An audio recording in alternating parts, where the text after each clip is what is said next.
Chrono Trigger is by far the best RPG of all time.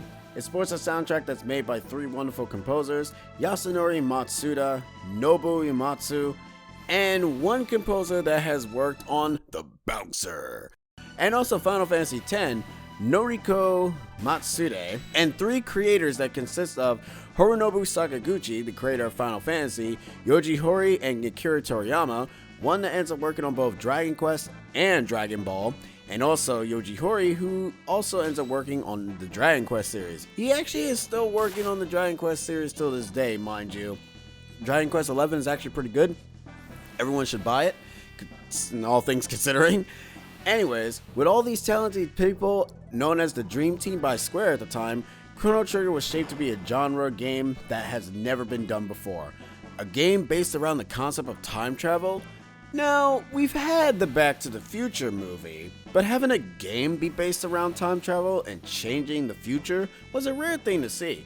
And no, we're not going to count Back to the Future for the NES because that game is terrible. Chrono Trigger was one of the first few games titles to also have multiple endings, so that every playthrough felt like you were getting something new.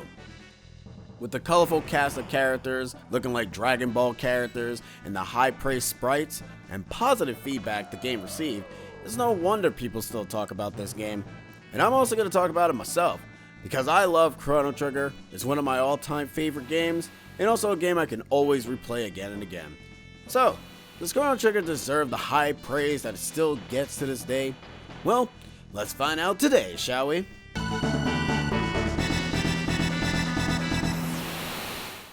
The story of Chrono Trigger takes place in the year 1000 AD of fake Earth, where the main protagonist Chrono wakes up from a late sleep and gets ready for the fair.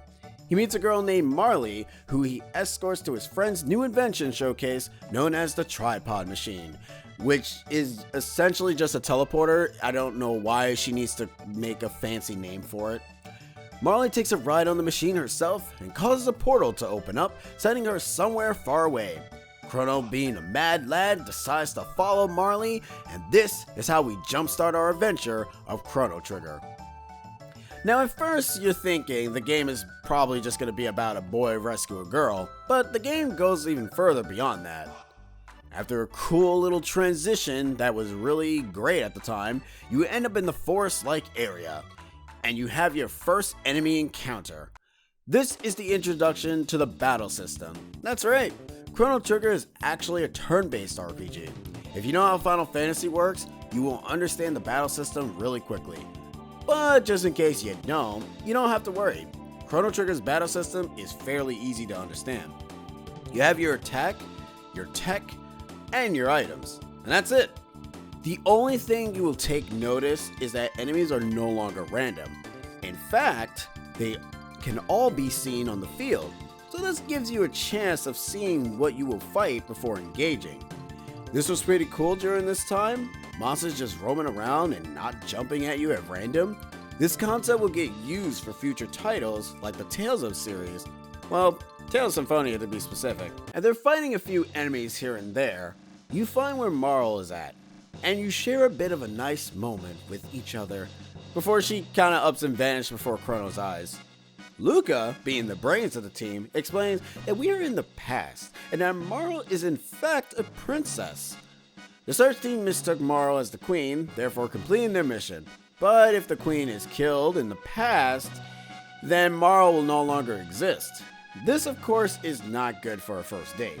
So Chrono and Luca make way to the cathedral. They head to the cathedral and are joined by an anthropomorphic frog, whose name is just Frog, and the cathedral is one of the first many dungeons you explore in Chrono Trigger.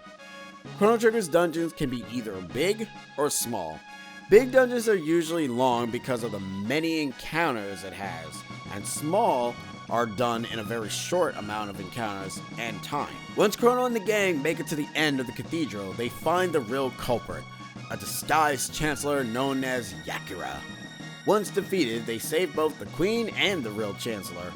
Where Marley is saved and existing again, the team heads back home to their own time. Chrono takes Marley back home, but is not greeted with a celebration party, but a celebration court case. time for some Ace Attorney action, but you have zero chance in winning the case. Chrono being sent to a 3-day execution and Luca not having any of that, comes to save the day. Before they are able to escape, the Chancellor and guards send over a dragon tank. Yep, the kingdom can afford a dragon tank. Did I mention this was fake Earth? After defeating the tank, the team runs away with Marley tagging along and ends up escaping through a forest portal. At this point, the main plot comes into play, once you make it to the future. The team finds a computer that gives them a way out, but also finds a video of the day of Lavos. Lavos being an alien-like being who came from space and crash landed on fake Earth. Their only goal is to destroy all of life. Lavos is the main antagonist to Chrono Trigger's story and is the main threat that the team and the player has to defeat. Now once you escape from the future, you end up in the end of time, where you meet an old man and also a creature named Spookio, who teaches you magic by running in a square. Ha! With magic in hand, the game starts to slowly teach you about elemental weaknesses. Just like Final Fantasy and Pokemon, your characters also have elemental weaknesses. Marley is weak to fire, Luca ice or water, and Chrono shadow magic. Meanwhile, enemies such as prehistoric monsters are weak to Chrono's lightning magic, and most of the 600 AD past monsters are weak to all magic.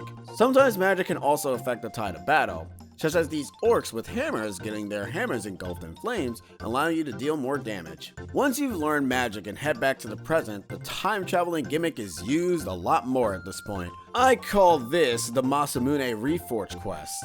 You see, you've jumped from the past to find a piece of the Masamune blade, then prehistoric era to find a redstone to reforge the blade, and back to the past to face off against the mystic leader mages with the blade, all to end up back in the prehistoric era to stop the leader of the reptiles, Azalea. All in a day's work for time travelers. After all is said and done, the heroes make it to the Dark Ages, or Antiquity if you want to call it that name instead, and discover the land where magic thrived. This area was actually foreshadowed by Spookio when he mentioned there was a time people used magic. This is the kingdom of Zell, where everyone is lazy and only sleeps and uses magic to get on with their daily lives. Don't get me wrong, this place looks amazing for Super Nintendo graphics, but man, can all you not be lazy? Well, at least this boy gives us a good life tip. Okay. One of you will perish. Nope, never mind, this place actually sucks. Visiting the kingdom of Zell, we meet a young girl named Shella, and boy, I have a lot to say about you later. Meeting with Shella, you learn a bit about Marley's pendant able to open sealed doors by powering up with the Mima machine, which its only purpose is to suck the energy out of Lavos for the Enlightened Ones. The heroes are then locked and sent back to their time, only to use the powered up pendant to find the time machine known as Epoch. They head back to the Dark Ages, saving a man named Malchior. Malchior gives the heroes a red knife to stop the Mima machine, since he and 2 others were the ones who built it. Once back in the palace, they head to the next area that also becomes the final area, the Ocean Palace. All seems good for the heroes until Queen Zell awakens Lavos.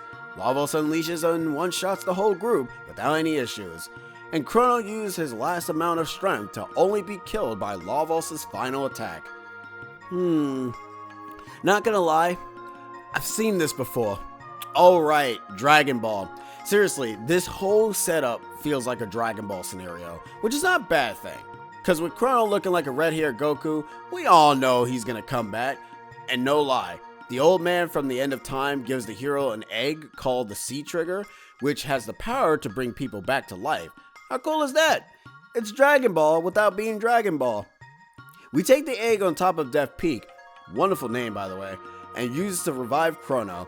Having the whole team back together, now, I will say this. Final Fantasy VI does do this a lot better. With the characters feeling a bit lost and showcasing the struggles the cast and the game have to deal with, I will admit with Chrono Trigger being a shorter game in my opinion, resolves the death of Chrono and the struggles among the team a lot faster than how some other RPGs will deal with things. That's not to say you have to save Chrono.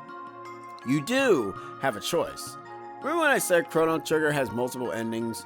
Well, If you decide to not save Chrono and fight the final boss, you will get yourself a whole ending where Marley would search for Chrono herself, which is pretty cool, I'm not gonna lie. Imagine they make a whole game where you're searching for one character. Anyways, after getting Chrono back to the team and finishing up the many open side quests the game offers to you, once you have the Winged Time Machine, the final area is underway. Welcome to the Black Omen. This floating bug-like ocean palace is looming throughout all of time, and it's our hero's job to stop Queen Zell and Lavos once and for all. Now, I did mention that dungeons can range from small and large. However, the Black Omen is pretty big, but it's not much to be amazed about. Now hear me out. Half the time you are running through this place, you're just gonna go from enemy encounter to encounter, with no real plot in between, until you get to the very end. And there are also like random aliens that you fight here. I don't really understand. The music is good, but what's up with the random aliens? Once you made it to the end of the dungeon, you meet up with Queen Zell and take her on in her 3-phase fight back to back. A nice touch with this fight that I like is that if you bring mages with you, you get some extra dialogue from him, but you also get his boss theme again for this fight only. But once you finish off Queen Zell, Lavos awakens once more, and the battle begins. Lavos enters boss rush mode and uses all the previous bosses with the same health and strategy against you. Once you defeat Lavos, you head inside his shell to take on the final boss. This music that plays here is a mix of the main theme and Lavos' theme put together.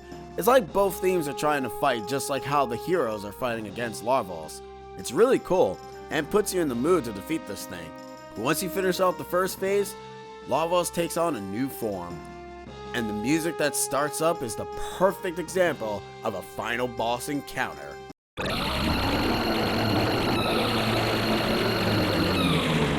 Now, when you fight this boss for the first time, you think the middle boss is your goal. Yeah, no. You see, the game tricks you this time, in which, to be fair, I love. For one reason, throughout the whole game, you're trained to obviously kill the ads, which are both left and right, but the middle boss is usually always the main boss. That's not the case for this fight. Apparently the main boss is actually over to the right, so keep slapping him a couple of times with your triple text and the boss will be done in no time. And that's it. Final boss defeated, the world is saved, the portals are closed for good, and the future has been saved. We say our final goodbyes to our team while Magus goes look for his sister, and Chrono and the gang look for Chrono's mother and his cat, and that's the end of the journey of Chrono Trigger. I have to admit, going through this game again, even though I was kind of only playing New Game Plus, which is something that this game also did, which is pretty new. New Game Plus allows you to take all of your previous items and levels to a new playthrough where you can kind of end up one-shotting most foes. Funny enough, the segment where you're still getting blasted by Lavos' one-shot ability, you still die from that, which I find hilarious. But overall, for a game that was made for the Super Nintendo, I have to admit, this game is still one of the best RPGs out there. It has a concept that it ran with perfectly for the most part. There are some flaws with it, like, you know, there are like some moments that really doesn't make any sense, and its sequel kinda doesn't make it any better on how the time traveling gimmick actually works.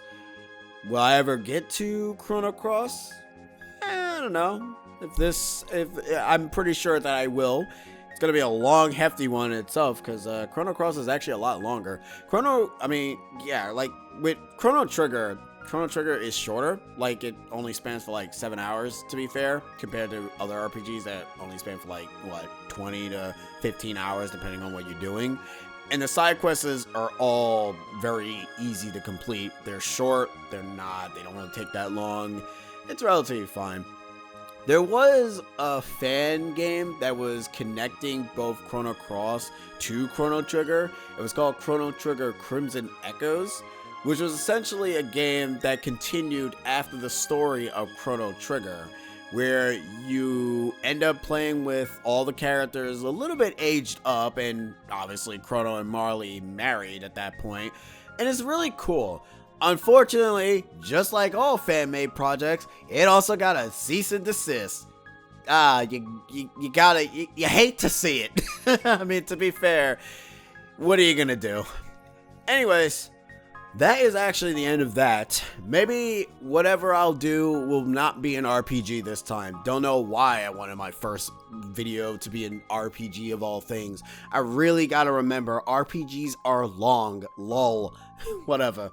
Anywho, that was the first review for me. Hope you guys end up enjoying it, and I'll see you guys in whatever I end up having next time for the electronic review. Electronic makes no sense. Electric review. I'll get something going. Catch you guys next time. Laters.